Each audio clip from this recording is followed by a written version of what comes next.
इस कार्यक्रम के पुण्यार्जक हैं स्वर्गीय श्री भागचंद जैन की स्मृति में रानू जैन, सपना जैन, भानु जैन, नेहा जैन, सार्थ जैन, आर्ची जैन, अंशी जैन, दिव्यांशी जैन, कृषिका जैन, कमला जैन, समस्त बिलहरा वाला परिवार, बेगमगंज, जिला रायसेन, मध्य प्रदेश। श्रीमान डाल चंद जी जैन, स्वर्गीय श्रीमती सुमत रानी जैन, पुत्र एवं पुत्रवधू श्रीमान जिनेश कुमार जैन, श्रीमती ज्योति जैन, सुषमा, श्रीमान मुकेश कुमार जैन, श्रीमती सारिका जैन, श्रीमान विजय कुमार जैन, श्रीमती संध्या जैन, पौत्र एवं पौत्री सम्यक जैन, आदि जैन, नियति जैन, मुकेश मेडिकल स्टोर, वीरपुर वाला परिवार, न्यू बस स्टैंड, बेगमगंज, जिला रायसेन, मध्य प्रदेश।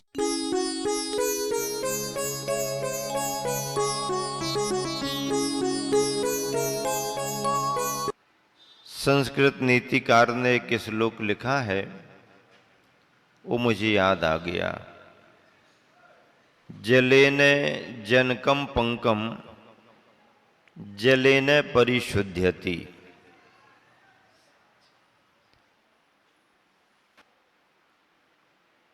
पानी कीचड़ पैदा करता है, बारिश हो तो रास्तों में कीचड़ हो जाता है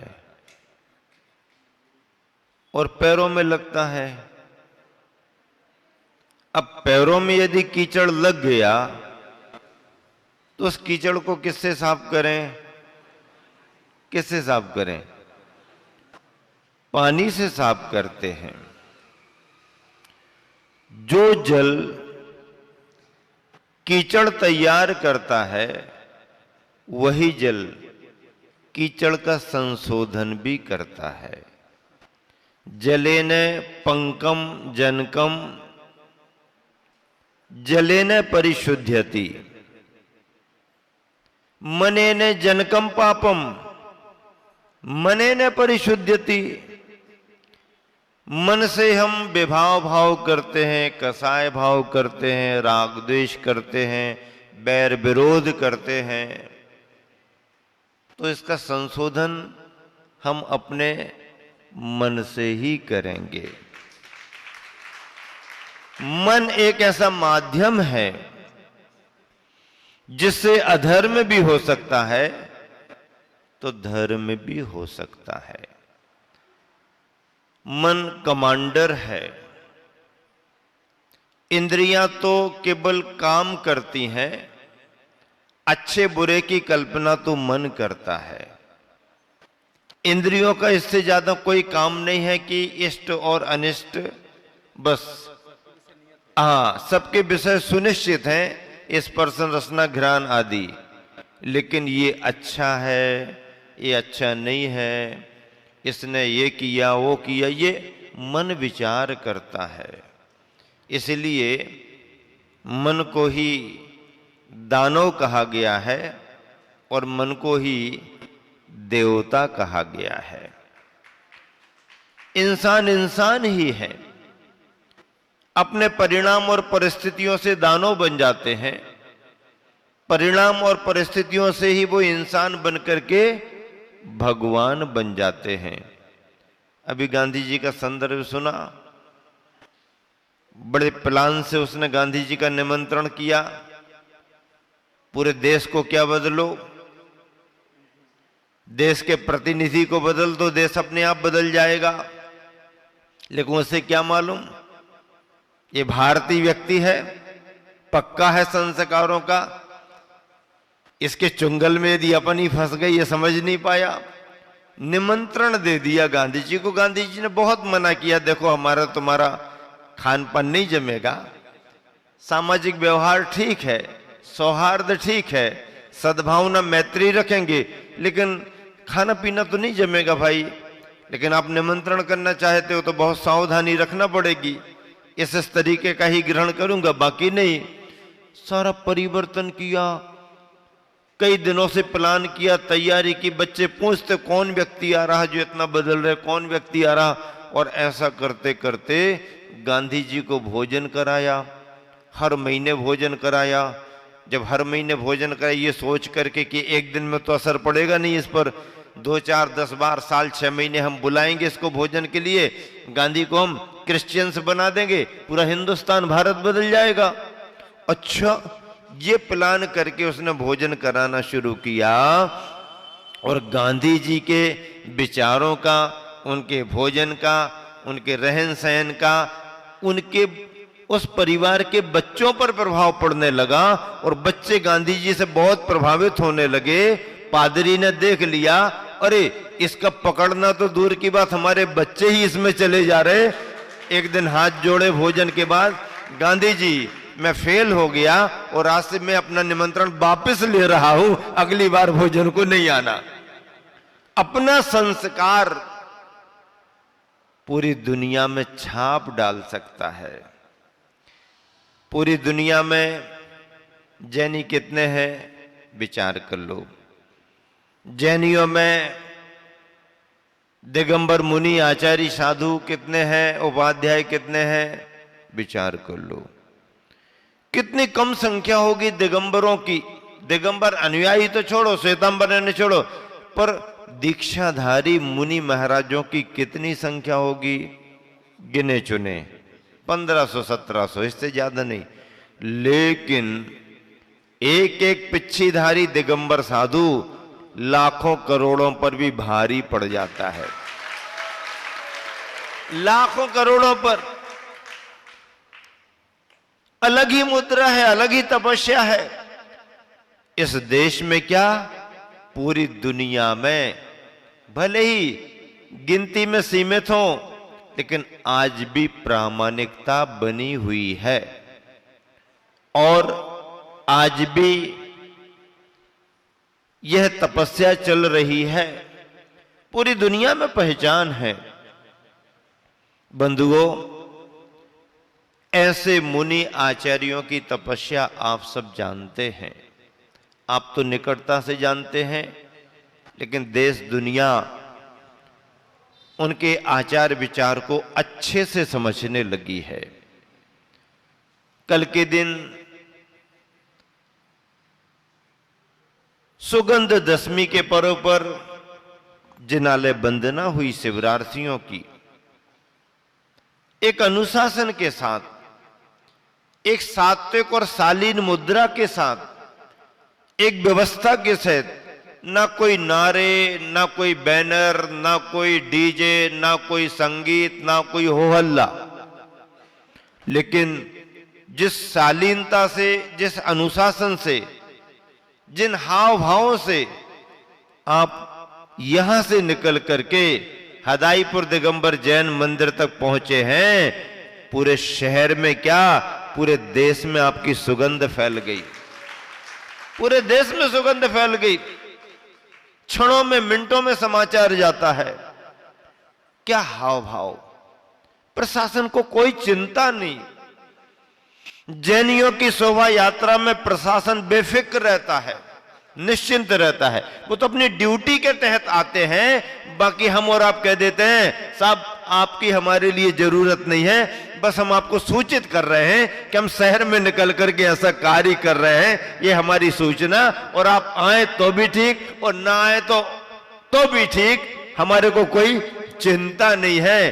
क्योंकि जिन हाव भावों के साथ जैन बंधु अपनी शोभा यात्राएं, श्री जी के विमान आदि निकालते हैं, उस दृश्य को देखने के लिए सारा नगर उमड़ पड़ता है, सारा नगर उमड़ता है। यह हमारे आचार विचारों की प्रामाणिकता है। आज का दिन तप धर्म का दिन है। तप सभी को अच्छा लगता है, लेकिन तपने में कठिनाई तो होती है। महाराज जी कह रहे थे कि आप लोगों के तप नहीं है, तप तो हम लोगों के हैं, लेकिन जो हम लोगों के पास आते हैं और बैठते हैं और सुनते हैं, उनके इतने में ही बहुत बड़े बड़े तप हो जाते हैं। क्योंकि 4-4, 5-5 घंटा यदि अपने गुरुओं के समक्ष विनम्रता से बैठें और पूजा पाठ भजन भक्ति करें, तो गृहस्थ के ये भी बहुत बड़े तप माने जाते हैं। बहुत बड़ा ये उनका संयम माना जाता है। और इन दिनों में तो गृहस्थ भी व्रत, उपवास, एकासन आदि करके और विशेष तपस्या पूरे देश में 10 लक्षण धर्म चल रहे हैं, पर्यूषण चर्या कर रहे हैं। एक साधनों का मार्ग है, एक साधना का मार्ग है। साधनों के मार्ग को दुनिया पसंद करती है, लेकिन धर्मात्मा साधनों से हट करके बच करके साधना के मार्ग को पसंद करता है, साधना के मार्ग को स्वीकार करता है। तब शुद्धि का मार्ग है, सिद्धि का मार्ग है। तप के बगैर शुद्धि भी नहीं होगी और तप के बगैर सिद्धि भी नहीं होगी। अशुद्धि को दूर करने के लिए तप से बड़ा कोई दूसरा साधन नहीं है। अरे बर्तनों को तो छोड़ो, बर्तनों में तो तुमने क्या पकाया क्या बनाया वो तुम जानो। सात्विकता, शाकाहार, मांसाहार का भेद तो करना ही पड़ता है। लेकिन यदि किसी बर्तन में कोई अशुद्धि लग गई और अन्यान्य शुद्धियों के साथ साथ अंतिम सबसे बड़ी शुद्धि क्या होती है? राख पानी, ये वो सब सूखी गीली कुछ भी करते रहो।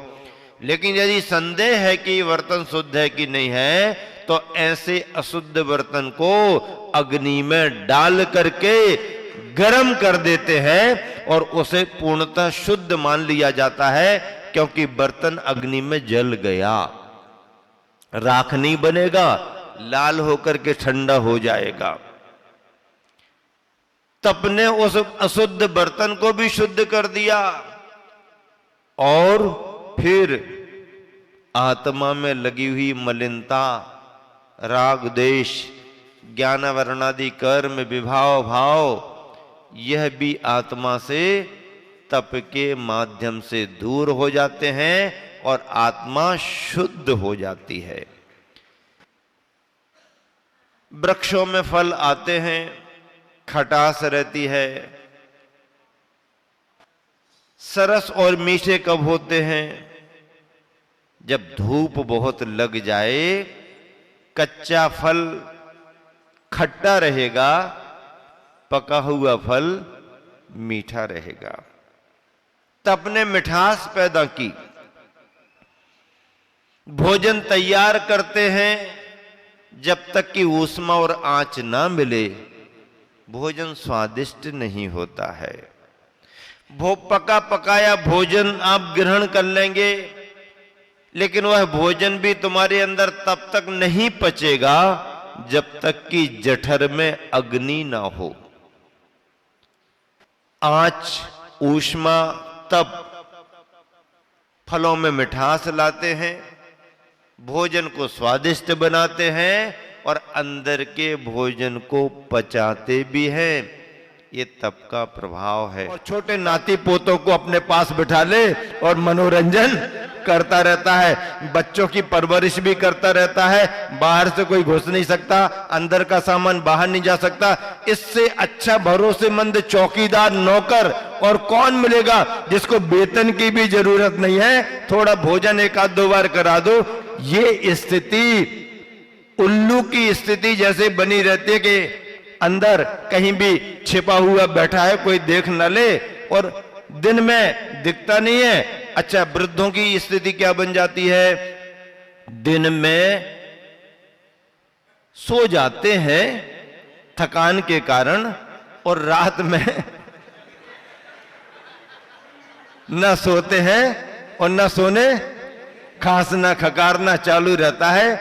इसीलिए भैया तो नए नए लोग ये सब पसंद नहीं करते हैं, लेकिन नए नए लोग ये नहीं जानते हैं कि कुछ समय के बाद हमें भी इसी अवस्था में जाना पड़ेगा।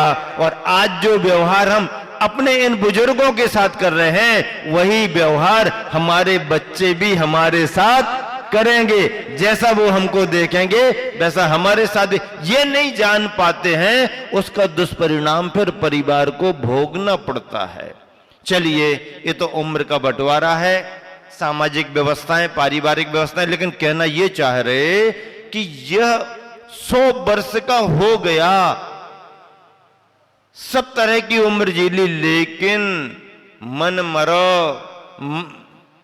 माया मरी, मर मर जाए शरीर तो भी तृष्णा ना घटी, कह गए दास कबीर।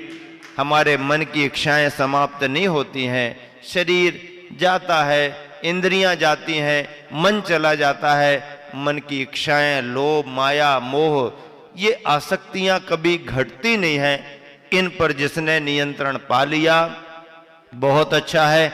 एक सज्जन मिले थे, 2 मिनट में बात सुना करके विराम दे रहा हूं। पुराने परिचित थे, अच्छी उम्र के थे। उनसे पूछा, क्यों, ठीक ठाक चल रहा ना? तो कहने लगे, महाराज जी अब कुछ मत पूछो। इतना ही उन्होंने कहा तो मुझे समझ में आ गया मैटर कुछ गंभीर है। तो जिज्ञासा हुई, नहीं कुछ बताओ, क्या कैसा चल रहा है? कहने लगे, महाराज जी चौथी रोटी खा करके जी रहा हूं। क्या? चौथी रोटी खा करके जी रहा हूं। मुझे समझ में नहीं आया। 1 रोटी, 2 रोटी, 3 रोटी खा के, 4 रोटी खा के, 10 रोटी खा के जी रहा है, तो कोई भी कह सकता है। लेकिन चौथी रोटी खा के जी रहा हूं, पहली बार मैंने सुना था, ऐसा कभी सुनने में नहीं आया। 1 रोटी, 2 रोटी, बच्चे कहते मैं 1 रोटी खाता हूं, थोड़ा बड़ा होता 2 रोटी खाता हूं, बड़ा व्यक्ति मेहनती 4 5 6 खाता हूं, ये कह देगा। लेकिन चौथी रोटी खा के जी रहा हूं, मुझे समझ में नहीं आया। मैंने पूछा, बताओ ना इसका आशय क्या है आपका? कहने लगा, महाराज जी सही बात यह है कि पहले मां से भोजन मिलता था तो मां की रोटी खाने में जो आनंद आता था वो मां की रोटी पहली रोटी थी। मां तो गई, अब मां की रोटी चली गई। फिर बोले परिवार था, पत्नी भोजन कराती थी, पत्नी की रोटी दूसरी रोटी थी। फिर क्या हुआ? पत्नी का भी निधन हो गया। अच्छा, ऐसा हो गया। फिर तीसरी रोटी बहू थी तो बहू के आश्रित भोजन होता था, तो तीसरी रोटी बहू की मिलती रही, उससे भी काम चलता रहा। अब क्या है, मैं अकेला बचा हूं, कोई नहीं है। फिर क्या करते हो? भोजन आदि का इंतजाम किया। वही तो सुनाना चाहता महाराज जी। 3 रोटी तो बता दी, अब चौथी रोटी क्या है? वो रोटी बनाने वाली बाई आती है ना, वो बनाने वाली बाई आती है, वो बना करके चली जाती है। उस बाई की चौथी रोटी खा रहा हूं। मां की पहली रोटी गई, पत्नी की दूसरी रोटी गई, बहू की तीसरी रोटी गई। अब चौथी रोटी वो काम वाली बाई आ जाती है, बना करके रख जाती है। चौथी रोटी खा के जी रहा हूं। आप भाग्यवान हैं कि आपके परिवार में ये परिस्थितियां अभी नहीं बनी है। भाग्यशाली है जिनके लिए मां का भोजन मिल रहा है, जिनके परिवार में पत्नी आराम से आनंद के साथ भोजन कराती है बिना कलह क्लेश किए। पुरुष तो शिकायत करता है श्रीमती की, ऐसा वैसा करते हैं, लेकिन श्रीमती तुम्हारी भी तो शिकायत कर दी है। ये भी आते हैं तो ज्वालामुखी बने हुए तो आते हैं, ये पूछते ही नहीं है क्या परेशानी है, क्या अनुकूलता है, क्या प्रतिकूलता। तो अपन को अपना व्यवहार भी बदलना, तो वहां से भी रिस्पॉन्स वैसा मिलेगा। बहू के आश्रित भोजन करना भी कोई बुरी बात नहीं है। परिवार की व्यवस्थाएं, आत्मीयता होना चाहिए, आनंद होना चाहिए। और यदि चौथी रोटी खाने का समय आ भी गया है तो परिणामों में संतोष रखना, कसाय और क्लेश का भाव नहीं रखना। समय बदल जाएगा। बंधुओं, संयम का पालन करें, इच्छाओं पर नियंत्रण करें, परिग्रह आदि से ज्यादा आसक्ति ना रखें, परिवार और समाज में मोह माया का वातावरण ना बनाएं। अपने भाग्य के आश्रित, कर्म के आश्रित जो व्यवस्था मिली है उसे स्वीकार करें और आनंद के साथ अपना समय बिताएं। यही आप सबके लिए आज का संदेश है। पर्युषण पर्व को मना रहे हैं। देखो, आज उत्तम तप का दिन आ गया। 84 लाख योनि और 4 गतियों की ओर जब हम दृष्टिपात करते हैं तो तप करने की योग्यता और किसी के पास में नहीं है। देव भी किसी प्रकार का तप नहीं कर सकते। तो उत्तम तप की बात आ रही है, और उत्तम तप में आप सुने ना, ध्यान ना करें, फिर उत्तम तप कैसा कहलाएगा आप लोगों का? मैं आपकी तारीफ करने जा रहा हूं, पता है आपको, क्योंकि चारों गतियों में से उत्तम तप करने की योग्यता अगर किसी के पास में होती है तो मात्र एक मनुष्य ही है। वो भी मनुष्य आप लोगों को बताए थे 5 प्रकार के, तो आर्य क्षेत्र के मनुष्य के पास में है। और आर्य क्षेत्र में भी मात्र जैनों के पास में ये तप त्याग की बात आती है। तप त्याग तो बहुत लोग करते हैं, लेकिन उत्तम शब्द जो रखा है ये बहुत मार्के का है। सम्यक समीचीन आचरण जो करता है वह उत्तम तप का रूप लेता है। और उत्तम तप करने वाले बहुत अल्प होते हैं और कर्मों की निर्जरा भी उत्तम तप के माध्यम से होती है। बहुत सारे साधक होते हैं पंचाग्नि तप तपने वाले, एकांत में वास करने वाले, लेकिन उन सभी का लक्ष्य मात्र भावी भोगों की इच्छा रहती है। संसार में साधना करते समय एक दृष्टि बनाई जाती है कि किस दृष्टि को लेकर हम साधना कर रहे हैं। विद्यार्थी का लक्ष्य हुआ करता है कि मैं इस विद्या के माध्यम से अमुक क्षेत्र में जाकर के उसमें निष्णात होकर के अपना नाम रोशन करूंगा। ऐसे ही साधक की एक दिशा होती है। कई साधक ऐसे होते हैं जो संसार में श्रमण तो बन जाते हैं। रावण का उसमें एक नाम आता है। रावण पूर्व भाव में बहुत बड़ा मुनि था, बहुत बड़ा साधना करने वाला था, बहुत बड़ा साधक था रावण। कहते हैं अगर उस भाव में वह निदान बंद नहीं करता, उस प्रतिनारायण के पद की इच्छा नहीं करता, उस भावी भोग की इच्छा नहीं करता, तो उसे उसी भाव में मुक्ति मिल जाती। जो ध्यान वह संसार के पदार्थों को प्राप्त करने के लिए लगा रहा है, जो तप वह संसार के पदार्थों को प्राप्त करने के लिए कर रहा है, वह तप अगर वह आत्म साधना के लिए कर देता तो उसे आत्म तत्व की उपलब्धि हो जाती। लेकिन उस तप की दिशा उसने बदल दी, उस ध्यान की दिशा उसने बदल दी, और उसका लक्ष्य बदलते ही सब कुछ बदल गया। दृष्टि बदलते ही सब कुछ बदल जाता है। महाराज जी कई बार सुनाते हैं, नजरे तेरी बदली तो नजारे बदल गए, और किश्ती ने बदला रुख तो किनारे बदल गए। दृष्टि का ही खेल है मात्र। हम जैन कुल में जन्म लेने के उपरांत जितनी भी क्रिया करते हैं, सारी क्रिया समीचीन कहलाती है, सत्य कहलाती है, सम्यक कहलाती है, उत्तम कहलाती है। लेकिन उस उत्तम क्रिया को करने के उपरांत भी अगर हमारी दृष्टि में लक्ष्य नहीं है तो हमारी क्रिया हमें सही दिशा प्रदान नहीं कर सकती है। दृष्टि में लक्ष्य स्थापित करने का नाम ही उत्तम तप है। आप लोगों ने कल 5 इंद्रिय और मन का निरोध करके संयम को प्राप्त कर लिया। ये संयम ही एक तरह से देखा जाए तो उत्तम तप है। तप की परिभाषा आचार्यों ने क्या बनाई? इच्छा निरोध है तप है। इच्छाओं का निरोध करना ही तप है, और कोई तप हमारे यहां नहीं है। बाह्य तप के रूप में शरीर को कष्ट आदि प्रदान करने का प्रावधान है। क्यों है? उस अंतरंग तप की साधना के लिए 12 प्रकार के तपों में यह कार्य रखा गया तप का, क्योंकि इसके बिना आप इच्छाओं का निरोध नहीं कर सकते। देखो, आप पैसा वाले हैं, आप धनवान हैं, आप वैभव संपन्न हैं, आप शरीर से संपन्न हैं, आप 1 मिनट में चाहें तो आपकी मन चाहिए वस्तु आपको प्राप्त हो सकती है, क्योंकि आप सक्षम हैं। तो ये कार्य करना आसान है कि अपनी बलवती इच्छा को रोकना आसान है। बताओ, कठिन कौन सा कार्य है? कठिन कौन सा कार्य है? उस समय आपने जिस वस्तु का स्मरण किया, जिसे प्राप्त करने के भाव किए, उस वस्तु को प्राप्त कर लेना कठिन है या उस वस्तु को प्राप्त करना नहीं कठिन है? कौन सा कार्य कठिन है?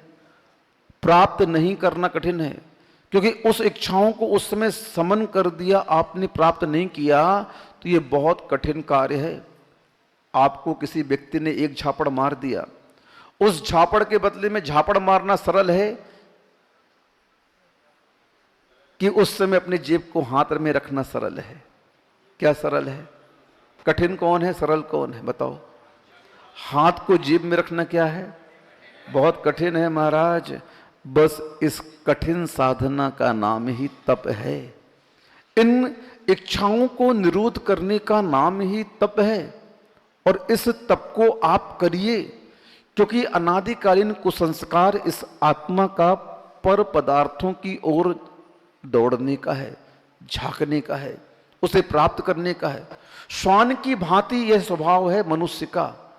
कुत्ते का स्वभाव क्या होता है मैं नहीं कह रहा, ये मेरी वाणी नहीं है, याद रखना, ये जनवाणी है।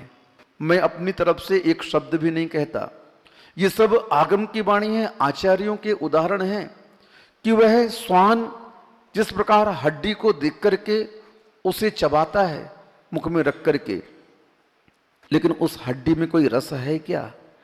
वो तो हड्डी है, सूखी हड्डी है, लेकिन उसको चर्वण करते करते करते उसके दांत से मुख से खून बह जाता है और वह क्या सोचता है कि इस हड्डी से वह खून निकल रहा है और उस खून को पीने लगता है। अब बताइए आप किसके खून को पी रहा है वह श्वान? स्वयं के खून को पी करके उसमें आनंद की अनुभूति कर रहा है। और जैसे ही वह हड्डी उसके मुख से अलग होती है और उसके जबड़े में पीड़ा होती है, तब उसे समझ में आता है कि मैं अभी क्या गलती कर रहा था। ऐसे ही संसारी प्राणी इस मन के प्रभाव में आकर के उन इंद्रियों के विषय भोगों को अपने भावना में पुष्ट करता है और पुष्ट करने के उपरांत यह उसमें स्वाद लेता है उस श्वान की भांति। और स्वाद समाप्त होने के बाद में जब वह अपने जबड़े से खून निकलने लगता है, विभिन्न प्रकार के रोग इस शरीर में उस भोग के परिणाम स्वरूप उत्पन्न हो जाते हैं, तब इस व्यक्ति को समझ में आता है कि ये ऐसा कैसे हो गया। सार की आपाधापी में लगे रहते हो, नून तेल लकड़ी का जुगाड़ करते रहते हो, 10 मिनट आत्मचिंतन के लिए निकालो। कितना निकालो? इन संबंधों से परे होकर के, इन संपत्ति से थोड़ा ऊपर उठ करके, संसार के ऐश्वर्य से ऊपर उठ करके थोड़ा एकत्व के चिंतन करो आप थोड़ा सा, कि आप कौन हैं, कहां से आए हैं, इस संसार में आने का उद्देश्य मेरा क्या है, क्या मैंने लक्ष्य बनाया संसार का आकर के? अगर मैंने संसार का लक्ष्य नहीं बनाया तो मेरी क्या गति होगी?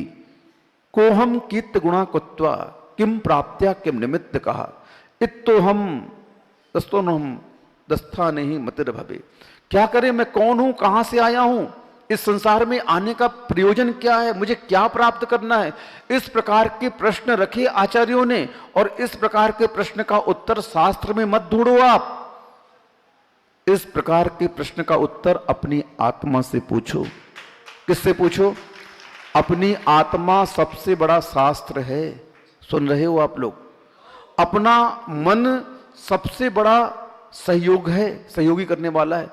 आप देख लो, जब पाप की दिशा में आगे बढ़ते हो तो सबसे ज्यादा भयभीत कौन होता है? मन होता है।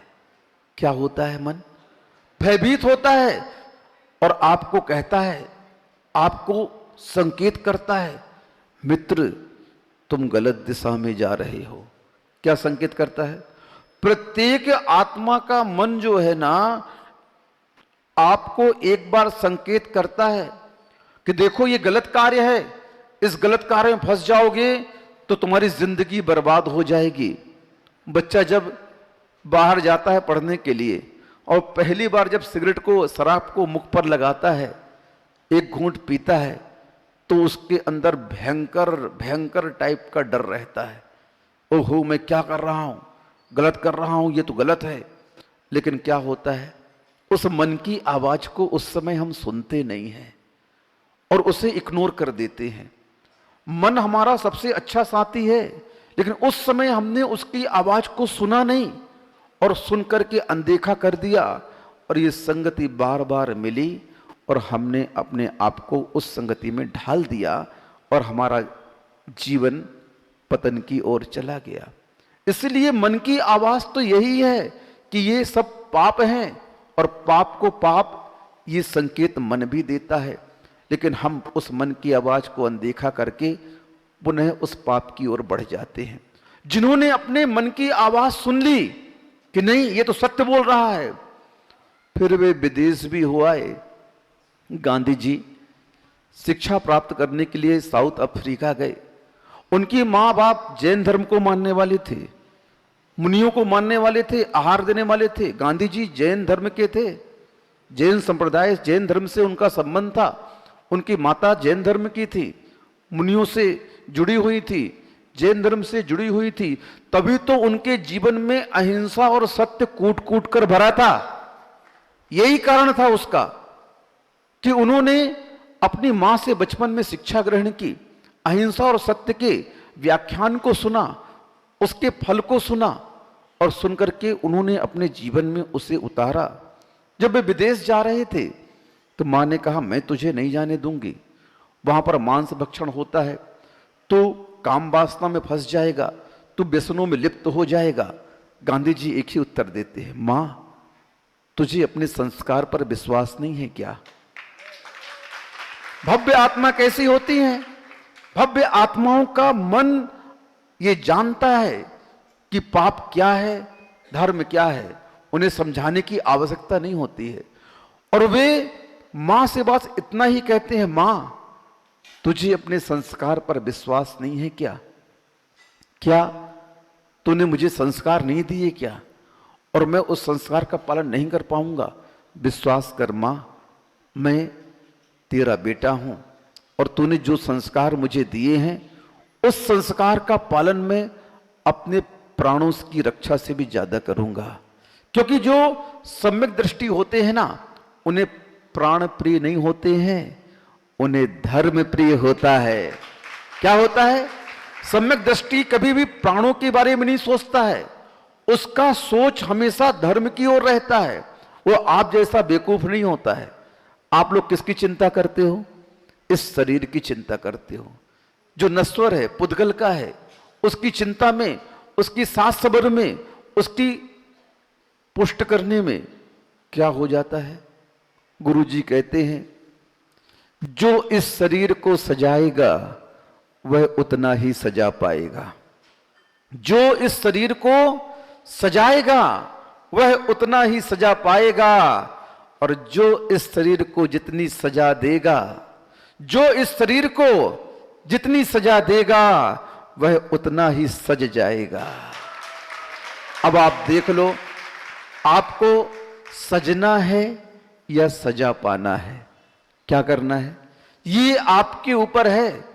सजा पाना है तो इस शरीर को सजाते रहो, अपनी इच्छाओं की पूर्ति करते रहो, इंद्रियों को पुष्ट करते रहो और संसार के पाप कार्यों में लिप्त रहो। कोई तुम्हें रोकने वाला नहीं है।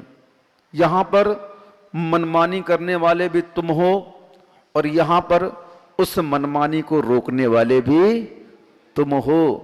पाप करने वाले भी तुम हो और पाप से परहेज करने वाले भी तुम हो। हम तो मात्र एज ए माइलस्टोन, क्या है? मील का पत्थर है। यहां से सागर 60 किलोमीटर है, यहां से भोपाल 120 किलोमीटर है। कहां जाना है भाई साहब? कहां जाना है? उस दिशा को पकड़ लो। तो धर्म ने आपको बता दिया ये पाप है, ये धर्म है। अब आप अपने मन को कैसा प्रशिक्षित करना चाहते हो? कैसी ट्रेनिंग देना चाहते हो? क्या आप अपने आत्मा के हित के प्रति जागरूक हो या नहीं हो? नहीं हो तो परिणाम क्या होगा? उस मारीच का जीव जिसे साक्षात आदिनाथ भगवान का समोसरण मिला, साक्षात तीर्थंकर के कुल में जन्म लिया, भरत का पुत्र बना, चक्रवर्ती का, लेकिन उसने अपने मन को क्या किया? पाप कार्यों की ओर लगा दिया। क्योंकि पंच परावर्तन की इस चक्र में, इन गलियों में आत्मा ने एक गलती की है। सुन रहे हो? इस पंच परावर्तन के चक्र में, इन गलियों में तीनों बच्चों ने पादरी के नियम ले लिया, आज से हम मांसाहार का त्याग करते हैं।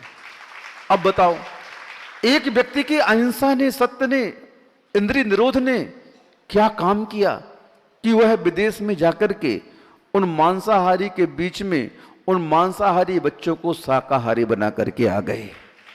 ये तप है, तप है। आप जो भी, ये नहीं कि 12 तप मात्र मुनियों का तप होता है, आप ये मत समझना। इन 12 तपों को श्रावक भी करता है। आपके जो सट आवश्यक रखे गए हैं, जो आपका कुलाचार रखा गया है, उन कुलाचारों को पालन करना श्रावक का तप है। सुन रहे हैं आप लोग? और श्रमणों का तप क्या है? ये बाह्य तप और अंतरंग तप, अनशन, उनोदर, वृत्ति परिसंख्यान, रस परित्याग, काय क्लेश, विविक्त सय्यासन, ये हम लोग करेंगे। मत करो आप लोग। आप लोग के लिए कह भी नहीं रहे हैं कि आप लोग करिए ये सब चीजें। आप ध्यान नहीं लगाइए, कुछ नहीं करिए, आप शांत से कुलाचार का पालन कर लो भैया। ये बहुत बड़ा तप हो जाएगा श्रावक पर्याय के लिए। श्रावक धर्म का अगर आपने पालन कर लिया तो ये श्रावकों का सबसे बड़ा तप है। वैसे ये तप तो मुनियों के लिए कहे गए हैं, आचार्यों के गुणों में रखे गए हैं, लेकिन आप लोगों का तप क्या है? अपनी मन को, अपनी इंद्रियों को निरोध करना, कुलाचार का निर्दोष पालन करना, षट आवश्यकों का निर्दोष पालन करना, यह श्रावकों का तप है। और हमारे 12 तप हमारे पास में है। आप मत करो, लेकिन कम से कम इतना विवेक तो रखो कि मेरे जीवन में क्या है क्या उपादेय है, कौन मेरी आत्मा का अहित करने वाला है और किसके माध्यम से हम पाप से बच सकते हैं। भोग करने के लिए मना नहीं है, संसार के कार्यों को करने के लिए मना नहीं है, लेकिन दृष्टि कैसी रखें उस कार्य को करने के लिए, ये कला सीखिए आप। संसार के कार्य करते समय हमारी दृष्टि कैसी होनी चाहिए? मैंने एक दिन कहा था प्रवचनों में, क्यों कमा रहे हो? दान के लिए कमा रहा हूं। लो, आपका सारा बोझ किसके ऊपर चला गया? धर्म के ऊपर चला गया। गाड़ी खरीदी, क्यों खरीदी? तीर्थ यात्रा के लिए। लो साहब, हो गया काम आपका। क्या हो गया? जो भी कार्य करो आप, उसमें धर्म को हिस्सेदारी बना दीजिए आप। अब तो आप जानते हैं कि हम कितना दान करते हैं, कितना तीर्थ यात्रा गाड़ी से करते हैं, लेकिन यह विचार भी आपके मन में आ गया तो आपके मन में कम से कम ये बात तो आई कि हम अपने परिणामों को धर्म से जोड़े हैं। क्या रखे हैं? अपने परिणामों को धर्म से जोड़े हुए हैं। बस इसी का नाम तो इच्छाओं का निरोध है। और क्या है? तो इच्छाएं बंधन है, और जब तक आप इच्छाओं के अधीन रहोगे तब तक आपका कल्याण हो नहीं सकता है।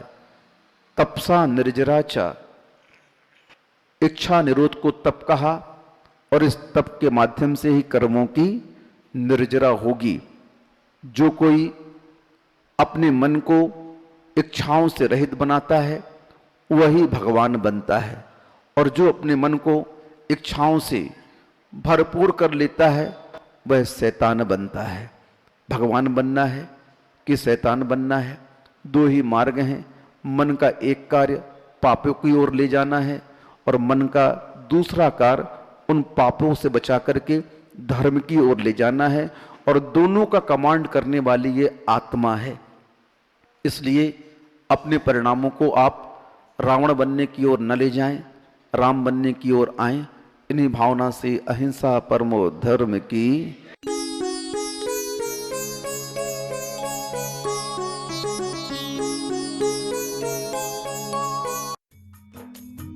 इस कार्यक्रम के पुण्यार्चक थे स्वर्गीय श्री भागचंद जैन की स्मृति में रानू जैन, सपना जैन, भानु जैन, नेहा जैन, सार्थ जैन, आर्ची जैन, अंशी जैन, दिव्यांशी जैन, कृषिका जैन, कमला जैन, समस्त बिलहरा वाला परिवार, बेगमगंज, जिला रायसेन, मध्य प्रदेश। श्रीमान डाल चंद जी जैन, स्वर्गीय श्रीमती सुमत रानी जैन, पुत्र एवं पुत्रवधू श्रीमान जिनेश कुमार जैन, श्रीमती ज्योति जैन, सुषमा, श्रीमान मुकेश कुमार जैन, श्रीमती सारिका जैन, श्रीमान विजय कुमार जैन, श्रीमती संध्या जैन, पौत्र एवं पौत्री सम्यक जैन, आदि जैन, नियति जैन। मुकेश मेडिकल स्टोर, वीरपुर वाला परिवार, न्यू बस स्टैंड, बेगमगंज, जिला रायसेन, मध्य प्रदेश।